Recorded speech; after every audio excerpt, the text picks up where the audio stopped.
Well, we move to the top of the fifth, and boy, it's been a night for great guests tonight. We have Ranger President and General Manager Jon Daniels. John, a big day for the ball club, getting Adrian Beltre extended, and that makes all of you very happy to have him in the fold for another couple of years. Yeah, I made the comment today that we make a lot of tough decisions. This was a pretty easy one, and it took a little bit of time just kind of getting to a spot where he was comfortable and we were comfortable, but the intent all along was the same. He wanted to be here. Obviously, we wanted him here. A lot of talk about his Hall of Fame resume and all this stuff, but really what it comes down to, he's still one of the best players in the game. I think defensively, kind of marvel at him every night. Great at bat. Right-handed presence in the middle of all our left-hand hitters, and just what he means in the clubhouse and the community, the whole deal. So thrilled to have him on board for a couple of years beyond this year. I was going to ask you. Sorry, Tom. That's okay. I wanted to follow that up. Just how important we get on. We get pretty excited about how important he is to us on the ball club. Well, what he looks like on the field, what we see him do. How important is he from an organizational standpoint to have that quality of a human being on your club? I think it's big, and the other piece of it is we got all these good young players coming up. See one of them almost make a great catch there. You see, you have all these good young players coming up, either here now, like Nomar and Odor and Shields and Rua, and more guys coming. And like, what better leader and kind of example could we have on the club? As far as how we play the game, how we prepare, how we go about it, and Adrian. So I think that piece gets overlooked a little bit. Another thing for me is for whatever reason, a lot of the great players in our organization have not always finished their careers with us on the best terms. And I've been part of some of that, with Michael, but before that, with Pudge and Kenny and Juan, and I don't think any of us are looking at this as the last contract for Adrian. I mean, knowing how he takes care of himself and everything wouldn't surprise me. He keeps playing beyond this, but we did think it was important for him to be here from a continuity standpoint, in addition to all the things he brings on the field.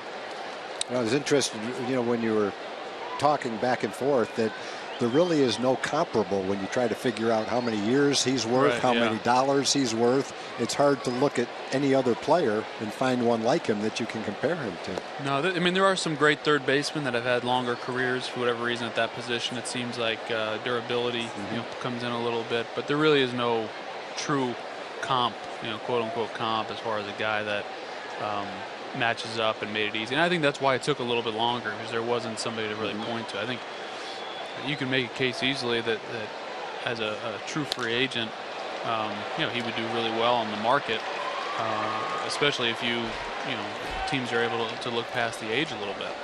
And when we signed him originally before 2011, we heard a lot that the contract was too long and he was too old, and so we've been down that path before.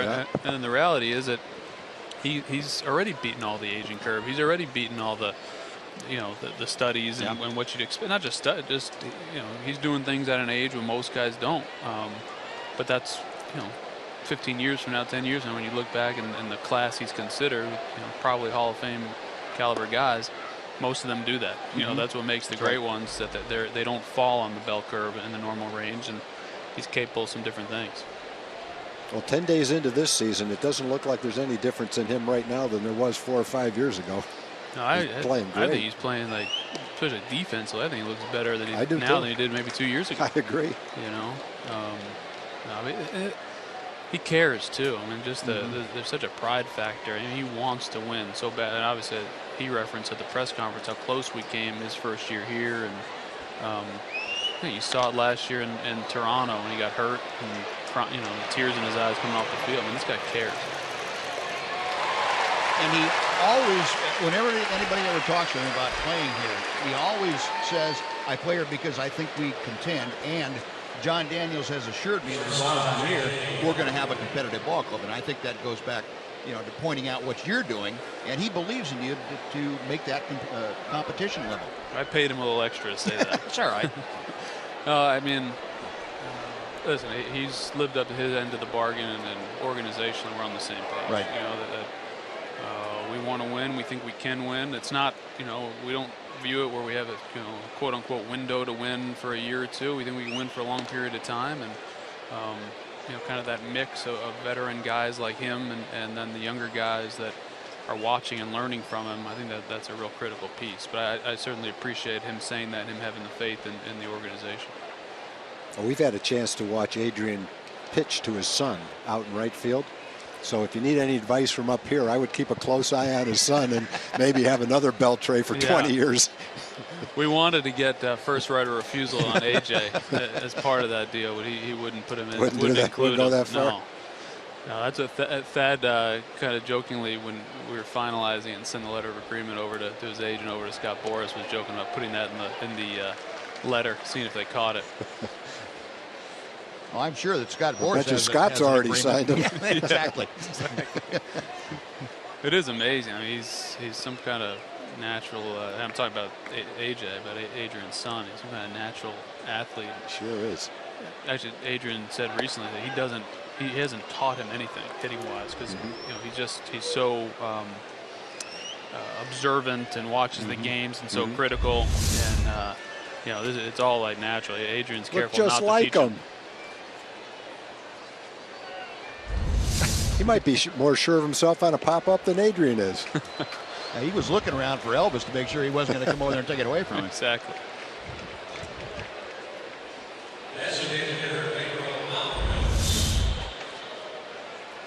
Here's AJ again. Same kind of concentration on his face, too. He's 9 years old. Isn't that something? Yeah. Man. Adrian was, what, 15 when he signed? Yeah. Not supposed to be. Yeah. He was. Well, some of these young basketball players are signing with colleges when they're like in 7th grade and things like that. So I guess he's going to have to go through the draft. So you're only going to have 1 of 30 shots at him, right? Yeah, exactly.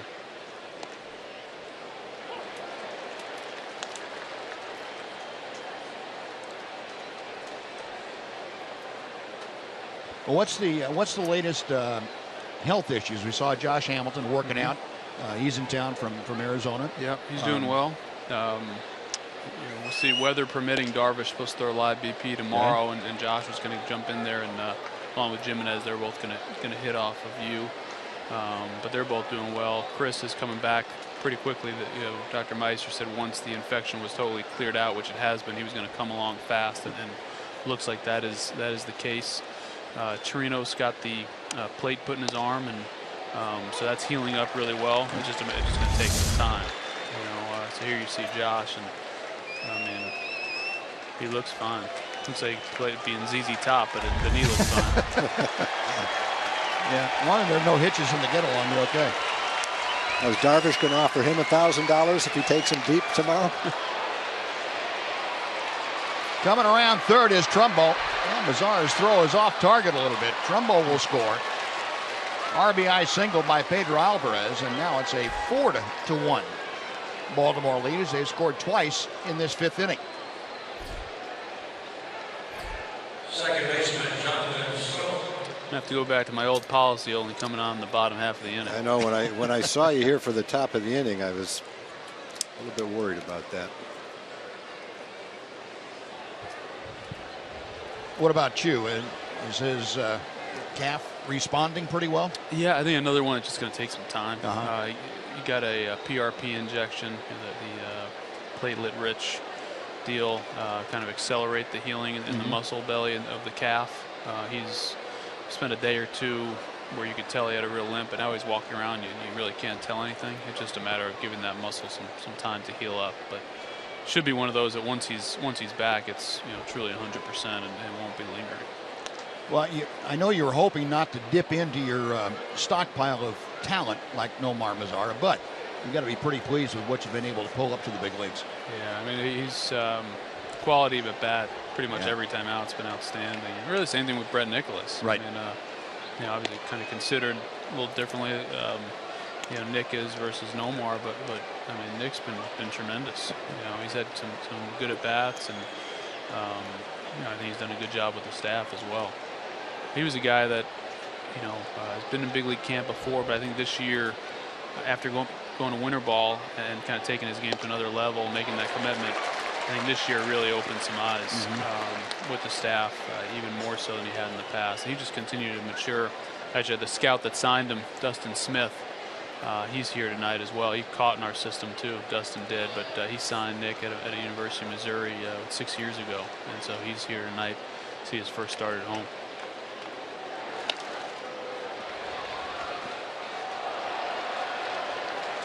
Well, it's been impressive. You know, we talk about we lose sight sometimes of just how important having depth at the upper levels is. We talk about the lower levels a lot, but boy, it's great to be able to dip into your own organization and pull somebody that's major league ready out to fill in a pinch. Yeah, it makes an enormous difference.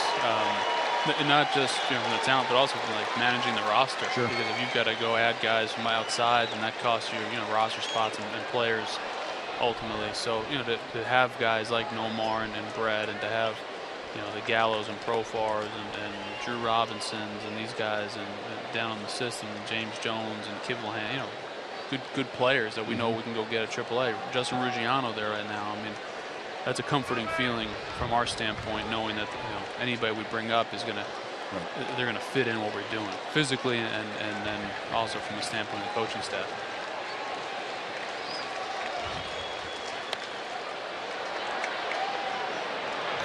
Elvis will fire on the first, scoped on, but the Orioles score a couple, 4-1 Baltimore.